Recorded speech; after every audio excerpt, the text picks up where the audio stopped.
noite, irmãos. Estamos dando início à nossa reunião de oração. Hoje é quinta-feira, dia 4 de junho de 2020. Nós estamos estudando o mais belo sermão do Senhor Jesus Cristo, o Sermão do Monte, e começamos com as bem-aventuranças. E hoje nós vamos ler Mateus 5,7, que diz: Bem-aventurados os misericordiosos, porque alcançarão misericórdia. Esse é um texto que acho que os irmãos já decoraram, né? Acho que a maioria dos irmãos tem decorado as bem-aventuranças, mas para aqueles que não decoraram ainda, o versículo diz isso: bem-aventurados misericordiosos, porque alcançarão misericórdia. Vamos orar. Senhor, te louvamos por esse dia, queremos rogar tuas bênçãos sobre tua palavra, que nós possamos, ó Pai, não apenas experimentar da tua misericórdia, mas também exercer misericórdia para com aqueles que estão ao nosso redor. Abençoe, ó Pai, lhe pedimos em nome de Jesus. Amém. Bem-aventurados os misericordiosos. Aqui é um grande teste para os que professam ser discípulos de Jesus Cristo. Um teste para a vida cristã. De fato, são felizes aqueles que exercem misericórdia. Pessoas misericordiosas. Esse é o caráter do crente, ser misericordioso. Misericórdia significa não dar à pessoa o que ela merece. Ou seja, não puni-la, mesmo que essa fosse a consequência natural do seu ato. Quando a Bíblia fala que Deus é um Deus misericordioso, como por exemplo no Salmo 86, versículo 15, vamos dar uma olhadinha lá, diz assim: Mas tu, Senhor, és Deus, compassivo e cheio de graça, paciente, grande em misericórdia e em verdade. Então, quando a Bíblia diz que Deus é um Deus de misericórdia, a Bíblia está dizendo que Deus poderia nos punir por causa do pecado, mas Ele decidiu nos perdoar em Jesus Cristo, não dando a nós o que merecíamos, que é o inferno, mas abriu a porta da eternidade por meio de Jesus Cristo. Então, misericórdia é isso, não dar à pessoa aquilo que ela merece, diferente de graça, que é dar à pessoa o que ela não merece. Misericórdia, não recebemos o que merecíamos. Então, devemos ser assim com aqueles que nos prejudicam de algum modo. Devemos usar de misericórdia. Esse é um teste que põe à prova o nosso cristianismo, como nossa profissão de fé. Dizer ser crente é fácil, viver a vida cristã é bem diferente. Porque o crente verdadeiro, como já temos visto nas outras bem-aventuranças, por exemplo, ele é humilde de espírito. Então ele tem a disposição de ser aquilo que o seu Senhor é. E ele vai exercer misericórdia com aqueles que de alguma forma o prejudicam. A principal característica do crente é ser e não fazer. O que mais importa é que devemos ser crentes antes de querer fazer alguma coisa. Ser crente é possuir caráter e assim ser um tipo de pessoa que reflita a pessoa de Jesus Cristo. Isso acontecerá naturalmente, sem forçar situação. O crente não precisa estar sempre se lembrando de fazer alguma coisa para mostrar que é crente. Ele é crente e faz as coisas, e isso se revela de maneira natural em sua vida. Explicando melhor, quando uma pessoa quer se passar por crente, ela está sempre preocupada em agir como crente. Mas o verdadeiro crente, ele age naturalmente. Suas atitudes cordiais, por exemplo, afloram sem ele ter que pensar que precisa ser cordial. É tão natural, para ele aparece de maneira tão natural quanto é o respirar. Não se espera de nós que controlemos nosso cristianismo. Pelo contrário, nosso cristianismo é que nos controla.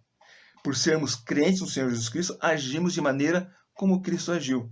E não estarmos preocupados em imitar apenas para mostrar que somos. Nós imitamos Cristo, como a própria palavra de Deus nos diz, de maneira natural. Agimos em misericórdia, por exemplo, de maneira natural. Em resumo, não faço porque sou crente, mas sou crente e por isso faço. Entendam a diferença. Você é controlado pelo Espírito Santo. Por isso, age conforme a palavra de Deus ensina. Um papagaio, por exemplo, ele não é humano, porque ele fala, porque ele repete algumas frases. Assim, a pessoa não é crente por repetir alguns atos de bondade. A fé cristã não é algo que se manifesta à superfície da vida de uma pessoa. Não é uma camada de verniz, mas é algo que está no seu âmago. É algo que se realiza no seu próprio cerne de sua existência. E esse algo passa a controlar pensamentos, sua imaginação, resultando em atos externos. Essa bem-aventurança, assim como as outras, afirma que ao vivermos a vida diária, estaremos o tempo todo manifestando aquilo que somos.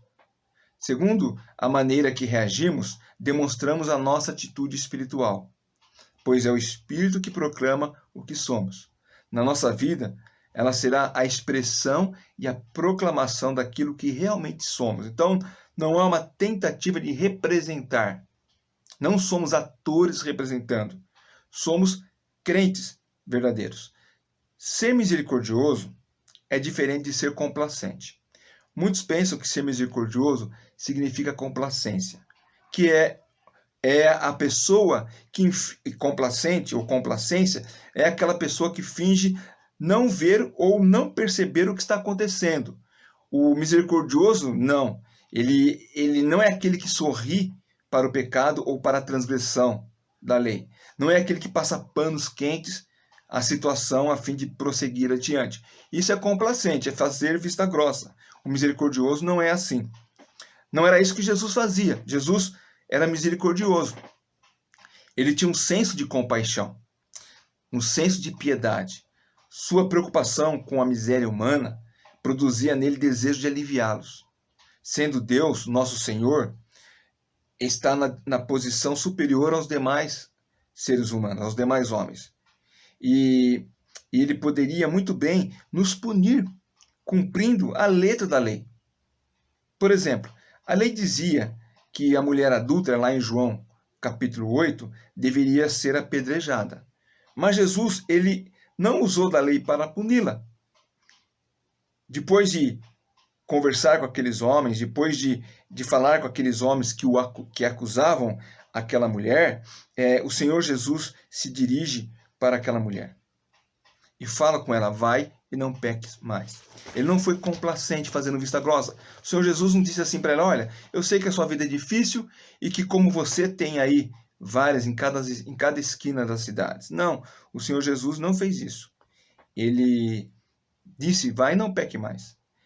Ele usou de misericórdia. Ele não a puniu como merecia, conforme a lei apontava, mas ele perdoou.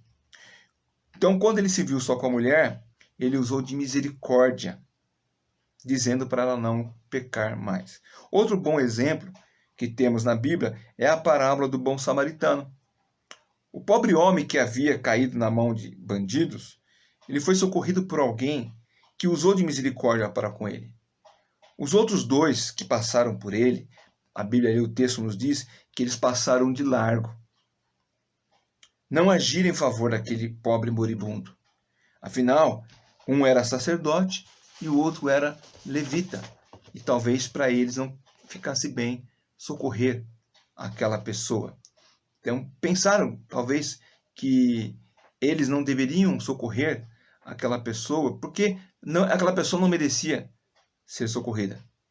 Talvez eles pensaram assim: não vou socorrer esse homem porque Deus está punindo, por isso ele foi assaltado.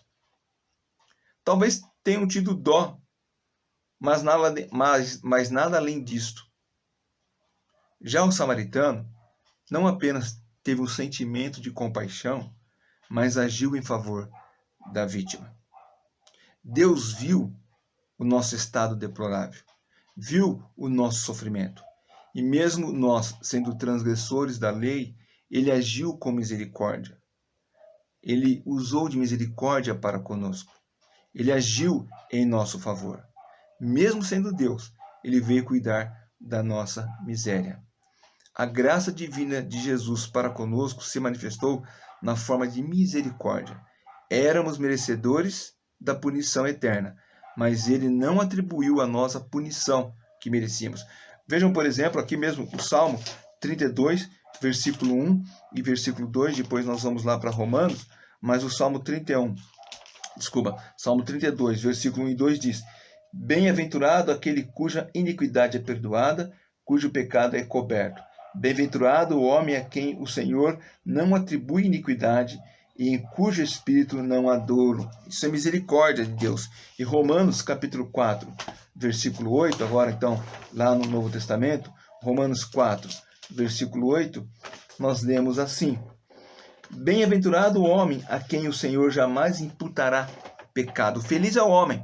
Deus não imputará pecado àqueles que confessam Jesus Cristo como seu Salvador. A esses, Deus usou de misericórdia. Nós merecíamos a punição, nós merecíamos o inferno, mas Deus usou de misericórdia para conosco.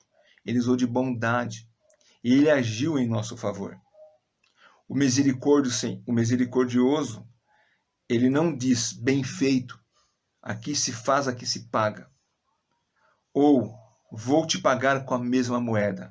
Não, o misericordioso não usa esse tipo de expressão. Pelo contrário, o misericordioso é ciente de que um dia Deus usou de misericórdia para com ele, não lhe dando a paga pelos seus pecados. Aquele que jamais pecou, que nunca prejudicou alguém, que veio ao mundo anunciar a verdade, que veio buscar e salvar o que estava perdido. Ele, que é toda a bondade, lá na cruz, ele morreu pelos seus pecadores. E lá, quando estava sofrendo, ele morreu pelos pecadores. E lá, enquanto na cruz ele estava sofrendo, ele olhou para o céu e orou a Deus em favor dos seus algozes, aqueles que zombavam dele ali na cruz do Calvário. O Senhor Jesus então clama: perdoa-lhes, pois não sabem o que estão fazendo. Ele poderia mandar Deus punir aqueles homens, mas a sua misericórdia levou ele a interceder por aqueles homens, para que Deus os perdoasse, porque eles eram ignorantes do que estavam fazendo. Talvez você possa argumentar que Jesus, sendo Deus, para ele era fácil agir dessa maneira. Jesus podia agir assim porque ele era Deus, mas nós somos seres humanos. Como é que nós vamos agir como Jesus agiu? Como é que nós vamos ser misericordioso com aquela pessoa que está nos prejudicando? Mas a Bíblia nos dá o exemplo de Estevão. Esse Estevão, ali em Atos, capítulo 7, né? Atos, capítulo 7, quando Estevão está sendo confrontado, ele defende o Evangelho de Jesus Cristo, e ele está sendo apedrejado. Estevão, então, clama a Deus. Olhando para o céu, ele clama para que Deus não impute àqueles homens o pecado. Atos 7, a partir do versículo 54, vamos ler. Ouvindo eles isso, enfureceram-se cada vez mais em seu coração, rilhando os dentes contra ele. Mas Estevão, cheio do Espírito Santo, fitou os olhos no céu e viu a glória de Deus e Jesus que estava à sua direita. E disse: Eis que vejo o céu aberto e o Filho do Homem em pé à destra de Deus. Eles, porém, clamando em alta voz, tapavam os ouvidos e unânimes arremeteram contra ele. Lançando-o fora da cidade, o apedrejaram. As testemunhas deixaram suas vestes aos pés do jovem chamado Saulo, e apedrejando Estevão, que invocava, dizia: Senhor Jesus, receba o meu espírito. Então, ajoelhando-se, clamou em alta voz: Senhor, não lhes imputes este pecado. Com essas palavras, adormeceu. Estevão, um homem, assim como eu e como você, usou de misericórdia para com aqueles que estavam lhe apedrejando, com seus agressores. Esse é o exemplo de uma pessoa crente que usou de misericórdia. Sejamos sinceros, quantas vezes nós desejamos o mal para aqueles que nos fazem o mal? Se você já passou por um roubo, entrar na sua casa, roubar a sua casa, ou o seu carro, ou te levar algum objeto, ou mesmo de mão armada, né? Um assalto, quantas vezes você orou intercedendo por esse bandido, pedindo para que ele de alguma forma pudesse ter um encontro com o Senhor Jesus Cristo? Geralmente nós queremos ver ele nas páginas do jornal da próxima semana. Que aqueles que são mais antigos têm recordação do jornal Notícias Popular, né? O jornal que espremendo saía sangue. Quantas vezes nós desejamos que os bandidos que nos atacam estejam na página dos Notícias Populares da vida na próxima edição? Mas quantas vezes nós usamos de misericórdia e oramos a Deus, pedindo para que Deus perdoe essas pessoas, porque elas não sabem o que estão fazendo. É difícil, mas esse é o teste da fé cristã. Olhar para alguém que nos intenta o mal e ter compaixão de maneira de interceder por ela junto ao Pai, é algo que somente o que foi nascido de novo poderá fazer, e assim como as outras bem-aventuranças, movida pelo Espírito Santo. Por isso nós devemos estar cheios do Espírito Santo, para poder produzir obras do Espírito Santo. Você é misericordioso? Você se entristece pelo pecador, embora esse pecador o tenha ofendido, você intercede por ele? Você sente compaixão de todos aqueles que são vítimas e estão sendo iludidos pelo pecado? Porque, no final das contas, um ladrão, um bandido, um assassino, ele é vítima do pecado. E ele vai morrer no inferno, vai passar a eternidade no inferno, se não confessar Cristo como Salvador. Ao morrer, ele vai para o inferno. E nós temos intercedido, sejamos sinceros, na maioria das vezes é o que nós desejamos, que ele morra e vá para o inferno. Às vezes nem precisa ser um bandido, não precisa ser um agressor. Às vezes desejamos a morte, o inferno, de pessoas que nós não temos tanta amizade. Nós preferimos ver ela morrer e ir para o inferno do que sendo salva. O quanto nós temos sido misericordiosos para com as pessoas. E esse é o grande teste, então, da vida cristã. Felizes são os misericordiosos, porque alcançarão misericórdia. Ninguém que não nasceu de novo conseguirá sustentar uma fachada por muito tempo. Ele pode, como eu disse no início, tentar produzir ações cristãs. Ele vai fazer coisas para se parecer como crente, mas em dado momento ele vai desistir disso. Ninguém se torna crente fazendo coisas de crente. Mas a pessoa que nasce de novo, ela pratica esses atos de bondade naturalmente. Ela faz isso porque ela agora é nascida de novo. O verdadeiro crente naturalmente revelará